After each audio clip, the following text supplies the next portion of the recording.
So this is a video about introduction and conclusion and also embedding quotations. We know that this product for this week will be a full essay, 5 paragraphs. Some people are questioning, how do we start? Do we start with the introduction? Do we start with the first body paragraph? It depends on how you're writing the essay in the exam. So if you're writing the essay on paper, I would start with the introduction because you don't know how long that introduction is going to be and you need to follow, right, an order, and you can't go back and erase all this stuff. So if you're writing on a computer, I would actually start with the first body paragraph. You could always go back and add your introduction. On its own, introduction and conclusion are not worth any points on the exam. However, an introduction and conclusion contributes to the entire flow of the essay. It shows that you're organized in your essay. It shows that you're thinking through things and you're providing that overall cohesiveness, togetherness, and that contributes to that one final point, the synthesis point. So it is important in that way. What is super important is that your thesis is present. And I recommend putting the thesis as the last sentence in the introduction. So when you're ready to go and you have your 3 rhetorical devices, 2 examples per rhetorical device, what I would do is simply not simply, but I would.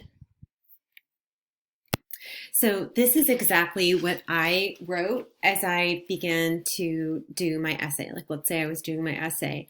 The boxed out words at the top here, those would be my thesis. And you really just have to memorize writer does something through 1, 2, 3, 2, argue, convince, choose one of those, 4, or about. What does the writer want?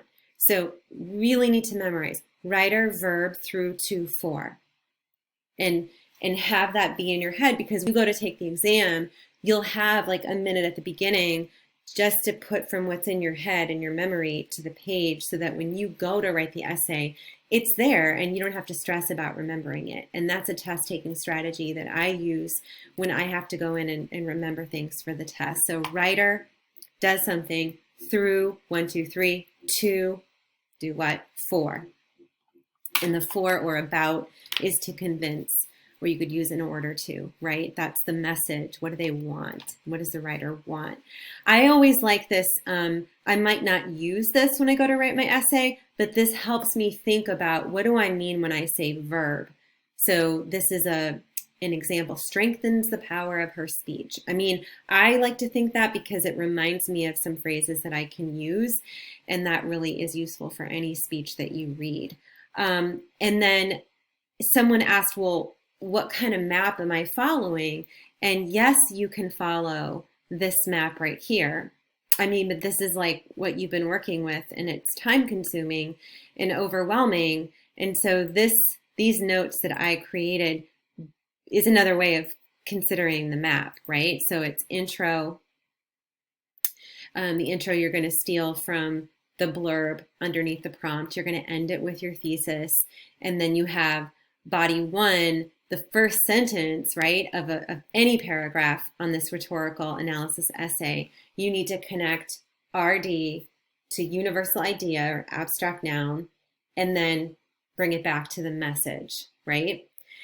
That's your claim or your topic sentence. What we call claim is topic sentence in AP. So your first example, embed the quote, and you can learn how to do that by reading the assignment sheet for this week.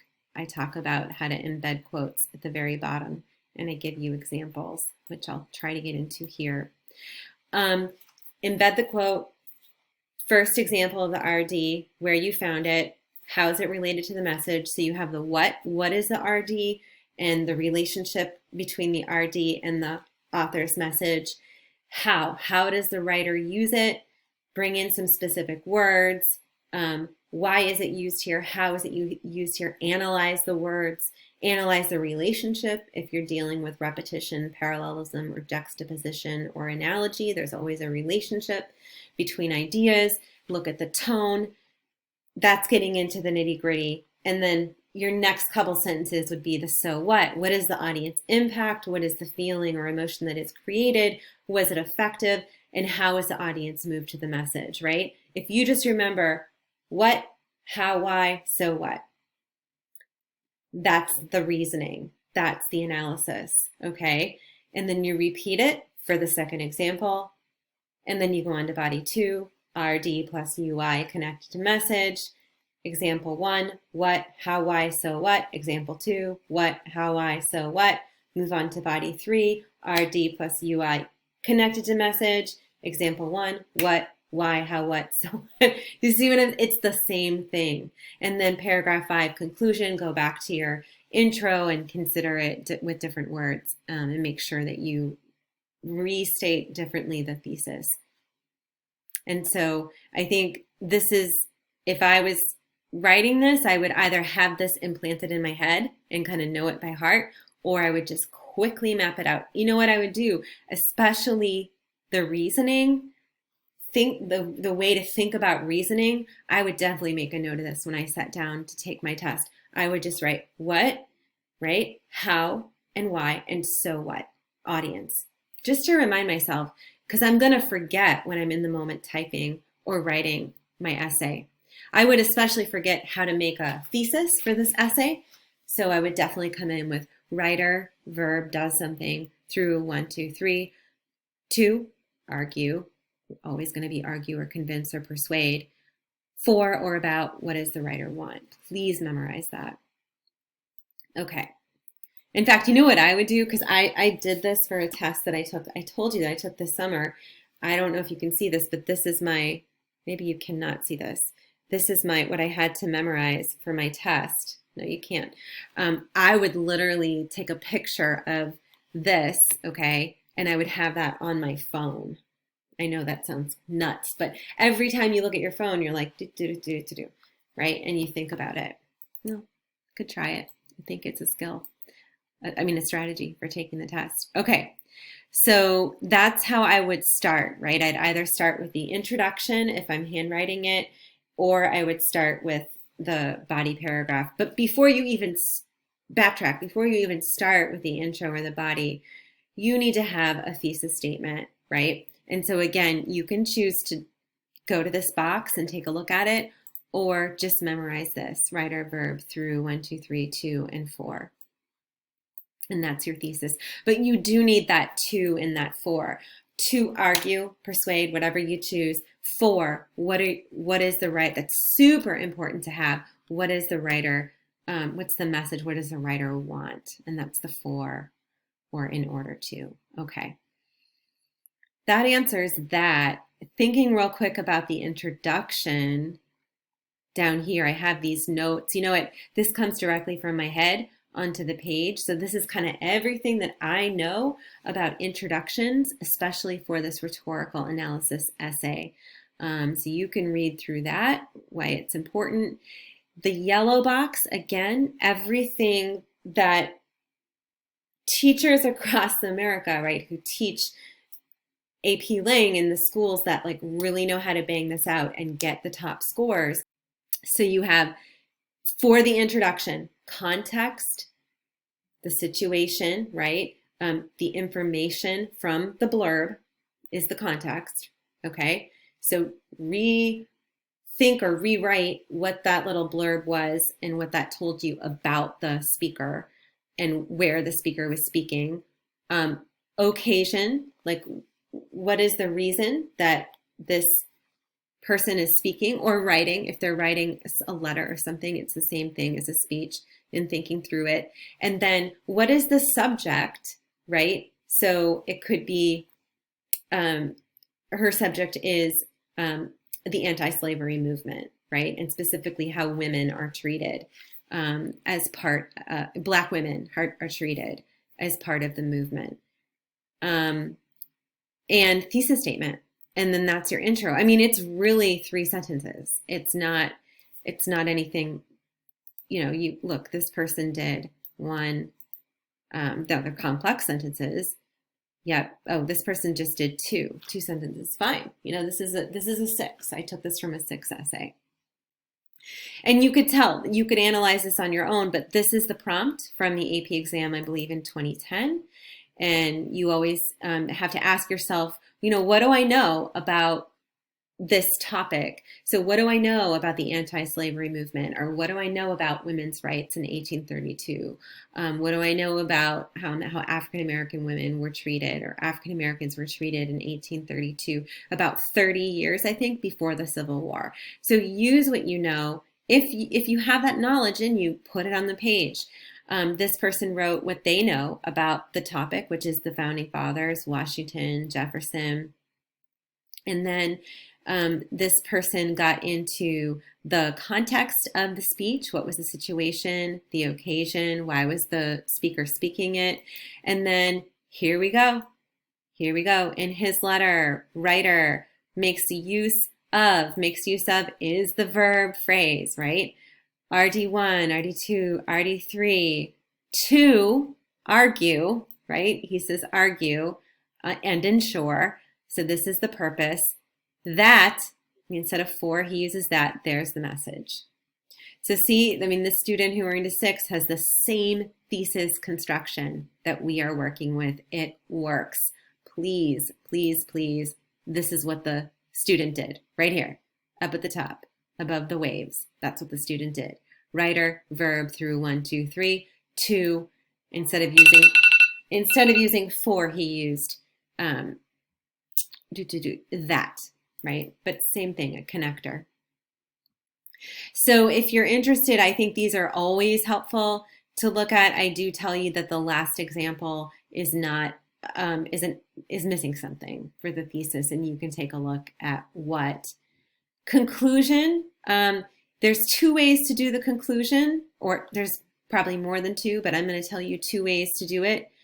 You can discuss the final or analyze the final lines of the passage or the speech or the letter and kind of blend it into a restatement of your thesis. Okay, so it would look like speaker, writer, ends his letter, or Stuart ends her speech by doing something. See this verb, encouraging, by, ing verb, doing something. And then going back and restating the thesis. This person said this powerful appeal to our conscience along with RD1, RD2, RD3 does something in order to, right? Go back to the message. There's the thesis in blue. The other way to write the conclusion or one of many, would be continue the third body paragraph and blend the thesis. So you're actually doing more analysis. You're extending what you were writing in the third body paragraph and connecting it back to connecting it back to your thesis.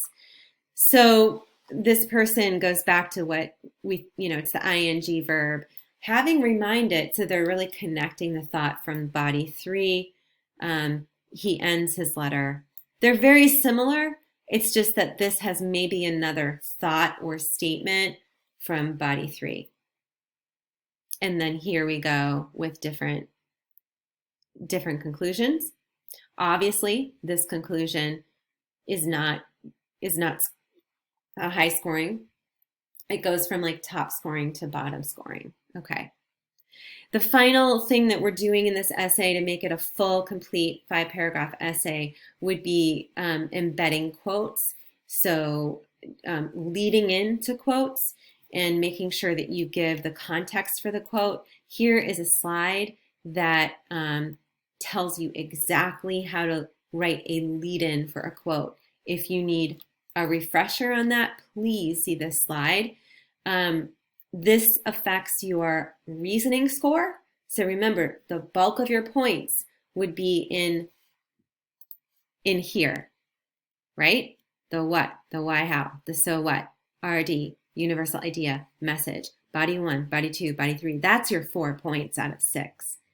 Super, super important. So this is part of how that sounds. It kind of goes in with that 4 point. It also, the lead-ins and how you introduce quotes and work with quotes is also part of your overall synthesis score. How do you work with cohesion and flow?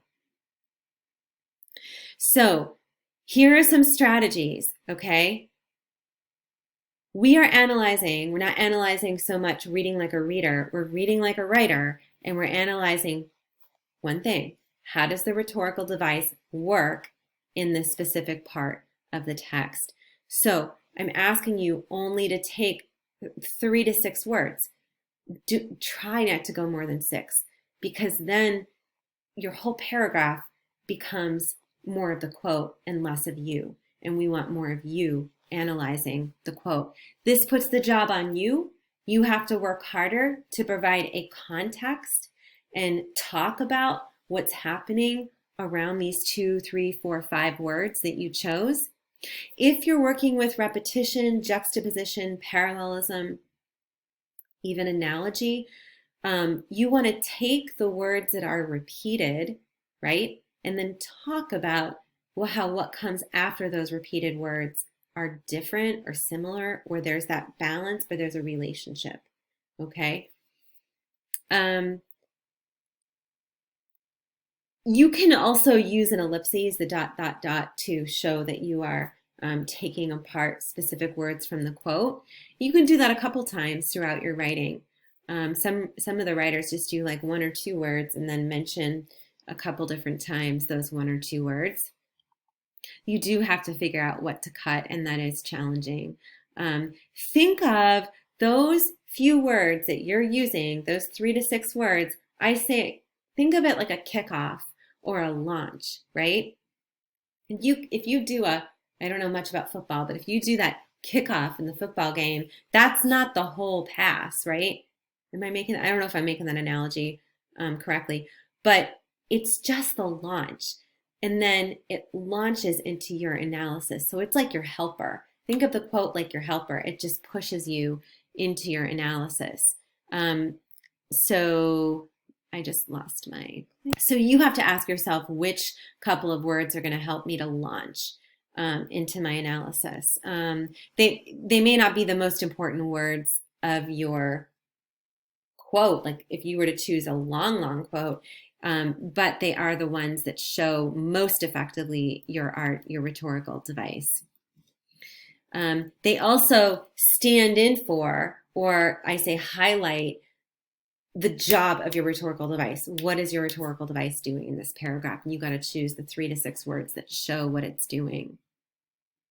And then this one is a complete paragraph. It's continues beyond the arrow, and this writer, C1, 2, 3, 4, has an ellipses, just does one here. So there's effective ways that this writer is writing about it. Same thing here, and then we get into this one here, C, is mostly the quote, and this is the paragraph, and it's not going to cut it. So you need to have less quote, more analysis. I did put this strong verb list because it will help you to think about embedding your quotes. And again, what's the #1 way to boost your writing is strong verbs. Okay, so I hope that helps you as you think about constructing your essay for this speech.